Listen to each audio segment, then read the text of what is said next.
දවසක් ඒවා සියලු දෙනාටම ජීවිතයට ආදරයෙන් අපේ නාලිකාව සමග ඔබ සාදරයෙන් පිළිගනිමු. සිහින රකින්න නිහඬතාවය. සයිමන්ගේ කතාව. ඔන්න අද අපේ කතාව තමයි මේක. ඔයා කවදා හරි ඔයා කරන්න හිතන් ඉන්න ලොකු දෙයක් ගැන වැඩේ පටන් ගන්නත් කලින් ගමේ හැමෝටම කියලා තියනවාද? ඊට පස්සේ මොකද වුනේ කියලා ඔයා දැක්කද? සමහර වෙලාවට අපි අපේ හීන ගැන ඕනවට වඩා කතා කරන්න ගියාම ඒ හීන හැබෑ කරගන්න එක හරි අමාරු වෙනවා. ඔන්න එක්කෝමත් එක කාලෙක සයිමන් කියලා තරුණයෙක් හිටියා. මෙයාට හරි ලොකු හීන තිබුණේ. හැම සතියෙම වගේ මෙයා මොකක් හරි අලුත් දඩක් පටන් ගන්න හදනවා. දවසක් එයාට ඕනේ වුණා ලොකු කඩයක් දාන්න. ඔන්න ඊළඟ සතියේ එයා ප්ලෑන් කළා මැටි වලන් හදන්න ඉගෙන ගන්න. ඊට පස්සේ දවසක එයා තීරණය කළා ලොකු ගෙයක් හදන්න. හැබැයි මේ සයිමන්ට හරි අමුතු පුරුද්දක් තිබුණා. එයා මොන දේ පටන් ගන්න ගියත් ඒක පටන් ගන්න කලින්ම මුළු ගමටම ඒ ගැන කියනවා. එයා පොළට ගිහින් කෑ ගහලා කියනවා. මම තමයි මේ ගමේ තියෙන ලොකුම කඩේ දාන්නේ කියලා. ඉතින් මේක අහන මිනිස්සු අත්පුඩි ගහනවා. hina වෙලා සුබ පතනවා. සයිමන්ට මේ වෙලාවේ හරිම ආඩම්බරයි. එයාට දැනෙන්නේ නිකන් මාර වැඩක් කළා වගේ. එදා රෑ එයා සතුටින් නිදා ගන්නවා. හැබැයි පහුවදා උදේ වැඩ පටන් ගන්න වෙලාව ආවහම එයාට හරි මහන්සි වගේ දැනෙනවා. වැඩ කරන්න තිබුණ ගැම්ම ඒ ශක්තිය නැති වෙලා ගිහින්. ඉතින් එයා කවදාවත් අර කඩේ නම් මැරියේ නැහැ. ඊට පස්සේ සයිමන් ආයේ දවසක ගමේ මිනිස්සු එකතු කරගෙන කෑ ගහලා කිව්වා මම තමයි ලස්සනම මැටි වලන් හදන්න යන්නේ. හැමෝම මගෙන් විතරයි බඩු ගන්න කියලා. මිනිස්සු ආයෙත් ඒකට ප්‍රශංසා කළා. සයිමන්ට හරි සතුටුයි. හැබැයි දවස් 2-3ක් යනකොට ඒ ආසාව ඔන්න නැති වෙලා ගියා. එයා මැටි අතින්වත් ඇල්ලුවේ නැහැ. අවුරුදු ගාණක්ම මේ දේ දිගින් දිගටම වුණා. සයිමන් හැම හීනයක් ගැනම ලොකුවට අනම් කරනවා. මිනිස්සු අත්පඩු ගහනවා. හැබැයි එයාගේ අතේ කිසිම දෙයක් ඉතුරු වුණේ නැහැ. එයාගේ ජීවිතේ වෙනස් වුණෙත් නැහැ. සයිමන්ට දැන් Taman ගැනම ලැජ්ජයි. ඇයි මම හැමදාම ෆේල් වෙන්නේ කියලා එයාට හිතා ගන්න බැරි වුණා. එයාගේ හිතට ලොකු බරක් දැනුණා. දවසක් හවස සයිමන් පරණ ළිඳ ළඟ තනියම වාඩි වෙලා කල්පනා කර කර හිටියා. එතනට ආව ගමේ හිටපු හරිම නිහඬ බුද්ධිමත් වැඩිහිටියෙක්. මේ මිනිස්සයා හරිම යටහත් පහත්. මිනිස්සු එයාට ගරු කළා. එයා සයිමන් ළඟින් වාඩි වෙලා හිමින් නැහුවා පුතේ ඇයි මේ මූණ එල්ලගෙන කියලා. සයිමන් සුසුමක් හෙලලා කිව්වා මට නම් හීන ගොඩක් තියෙනවා. ඒත් මම කවදාවත් කිසිම දෙයක් ඉවර කරන්නේ නැහනේ. මට මොකද වෙලා තියෙන්නේ කියලා මන් දන්නේ නැහැ. වැඩිහිටිය ඔළුව වනලා මෙහෙම කිව්වා. මට කියන්න. ඔයාට අලුත් අදහසක් ආවහම ඔයා මොකද කරන්නේ? සයිමන් ඉක්මනටම උත්තර දුන්නා. මම ඒක හැමෝටම කියනවා. මම කරන්න යන දේ හැමෝම දැනගන්නවට මම ආසයි. මිනිස්සු මම ගැන ආඩම්බර වෙනවට කැමතියි. වැඩිහිටියා යාන්තමට hina වෙලා කිව්වා හෙට උදේ එන්න මාත් එක්ක යන්න. මම ඔයාට දෙයක් පෙන්වන්නම් කියලා. පහුවදා උදේ සයිමන් අර වැඩිහිටියාගේ පොඩි වත්තට ගියා. ඒ වැඩිහිටියා බීජ ඇට දෙකක් අතේ තියාගෙන හිටියා. එයා එක ඇටයක් සයිමන්ට දීලා කිව්වා මේක මේ පොළවේ වලලන්න කියලා. සයිමන් පොඩි වලක් හාරලා ඒක පස්සට හැංගුවා. ඊට පස්සේ අර වැඩිහිටියා අනිත් ඇටේ අතට ගත්තා.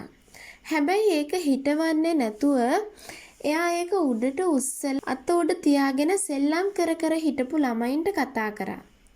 ළමයිනේ මේ බලන්න මා ළඟ ලස්සන ඇටයක් තියෙනවා. මේකෙන් ලොකු ගහක් හැදෙන්න යන්නේ. බලන්න ඒක කොච්චර ලස්සන වෙයිද කියලා. ළමයි ඒක අහලා අත්පුඩි ගැහුවා. hina වුණා. ඊට පස්සේ වැඩිහිටියෝ ඒ ඇටේ එතන තිබ්බ ගලක් උඩින් තිබ්බා. දවස් ගාණක් ගෙවිලා ගියා. අර පස්සට දාපු ඇටේට වැඩිහිටියෝ හැමදාම වතුර දැම්මා. හැබැයි කාටවත් ඒ ගැන කිව්වේ නැහැ. සති ගාණක් ගියාට පස්සේ පස්සේ යටින් පොඩි පැලයක් මතුවුණා. ඒක හිමින් හිමින් ලොකු වුණා. ඒත් අර ගල උඩ තිබ්බ ඇටයට මොකද වුනේ? ඒක අවුවට කර වෙලා ගියා. කුරුල්ලෝ ඇවිත් ඒක කෑවා. ඒක කවදාවත් ගහක් උනේ නැහැ. ටික කාලෙකට පස්සේ සයිමන් දැක්කා අර පස්සයට තිබ්බ ඇටේ දැන් ලොකු පැලයක් වෙලා. එතකොට අර වැඩිහිටි මිනිස්සයා සයිමන්ගේ උරහිසට අත තියලා මෙන්න මෙහෙම කියනවා. සයිමන්, බීජයක් පැලවෙන්න නම් ඒකට නිශ්ශබ්දතාවය ඕනේ. ඒකට අඳුර ඕනේ. ඒක පස්සට හැංගිලා තියෙන්න ඕනේ. ඔයා ඒක එළියට දාලා ඒ ගැන කතා කර කර හිටියොත් ඒක වේලිලා යනවා. ඒක කවදාවත් ගහක් වෙන්නේ නැහැ. සයිමන්ට එකපාරට කරන්ට් එක වැදුනා වගේ වුණා. ඒ වැඩිහිටි මිනිස්සයා දිගටම කියාගෙන ගියා. ඔයා ඔයාගේ හීන ගැන වේලාසනින්ම මිනිස්සුන්ට කිව්වහම ඔයාට ආඩම්බරයක් දැනෙනවා. හරියට නිකන් ඔයා දැනටමත් ඒ වැඩේ කරලා ඉවරයි වගේ හැඟීමක්. ඔයාගේ හිතට එනවා. මිනිස්සුන්ගේ ප්‍රශංසාව නිසා ඔයාගේ හිත පිරෙනවා. එතකොට වැඩේ දිගටම කරගෙන යන්න ඔයාගේ හදවතේ තියෙන ගින්දර නිවිලා යනවා. ක්‍රියාවට ඕන කරන ශක්තිය වචන වලින් පිට වෙලා යනවා. සයිමන්ට Taman ගැනම ලැජ්ජ හිතුණා. එයා මෙච්චර කාලයක් කරලා තියෙන්නේ මේක නේද? ප්ලෑන් එක ගැන කියපු ගමන් එයාට දැනුනේ තිනුවා වගේ. ඉතින් වැඩ කරන්න ඕනේ නැහැ. එදා සයිමන් ගෙදර ගියේ ලොකු පාඩමක් ඉගෙනගෙන. එයා තීරණයක් ගත්තා. මේ සැරේ එයා කාටවත් නොකියා පොඩි දෙයක් කරන්න හිතුවා. එයා හිතුව පොඩි ලී පුටුවක් හදන්න. එයා කාටවත්ම කිව්වේ නැහැ. හැමදාම රෑ වෙලා එයා කාටත් හොරා හිමින් හිමින් මේ පුටුව හැදුවා. සමහර දවස්වලට එපා වුණා. හැබැයි කවුරුත් මේ ගැන දන්නේ නැති නිසා කාගෙන්වත් එයාට පීඩනයක් ආවේ නැහැ. සති ගාණක් ගියාට පස්සේ පුටුවේ වැඩේ ඉවර වුණා. වැරදි ඒවා හදාගෙන එයා ඒක ඉවර කළා. පුටුව උඩ වාඩි වුණාම සයිමන්ට කවදාවත් නැති සතුටක් දැනුණා. ඒක නිකන් වචන නිසා ලැබෙන බොරු ආඩම්බරේ නෙවෙයි. තමන්ගේ මහන්සිය නිසාම ලැබුණු ඇත්තම ආඩම්බරයක්. දවසක් අසල්වැසියෙක් මේ පුටුව දැකලා පුදුම වුණා. සයිමන්, මේක මාර ලස්සනයිනේ. කවද්ද මේක හැදුවේ? කාටවත් කිව්වේ නෑනේ කියලා සයිමන්ට කිව්වා. සයිමන් hina වෙලා මම හිතුවා ඉස්සෙල්ලාම මේක ඉවර කළාම ඉන්න ඕනේ කියලා කිව්වා. ඊට පස්සේ සයිමන් මේසයක් හැදුවා. රාක්කයක් හැදුවා. කාලයක් එක්ක එයා දක්ෂ වඩු කාර්මිකයෙක් විදිහට මුළු ගමේම ප්‍රසිද්ධ වුණා. හැබැයි එයා කවදාවත් ප්ලෑන් එක ගැන කෑ ගහලා කිව්වේ නෑ. එයා පෙන්නුවේ ප්‍රතිඵලය විතරයි. සයිමන්ගේ වචන වලට වඩා එයාගේ ක්‍රියාව ඒ සද්දෙන් කතා කළා. ඉතින් ඔයත් පොඩ්ඩක් හිතලා බලන්න. කී පාරක් ඔයා ලොකු වැඩක් පටන් ගන්න ගිහින් ඒවා ගැන කියලා වැඩේ අතරමඟ නතර කරලා තියනවද? කී පාරක් ඔයාගේ හීන අතරමඟ මැකිලා ගියාද? ඔයාගේ ප්ලෑන් ගැන කියවන්න ගියාම ඔයාගේ පවර් එක නැති වෙනවා. ඒ නිසා ඔයාගේ හීන කාටවත්ම කියන්න යන්න එපා.